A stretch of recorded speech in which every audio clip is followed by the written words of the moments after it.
Dr. Charles Earl.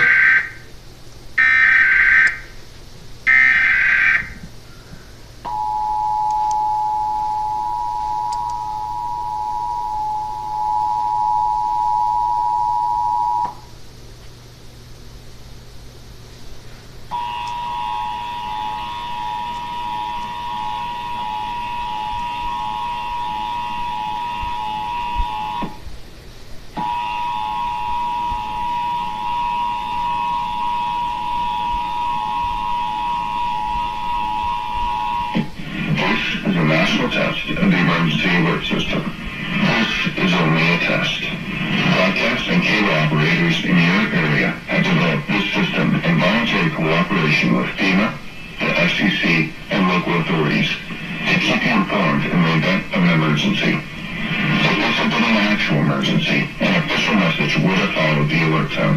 This concludes this national test of the emergency alert system.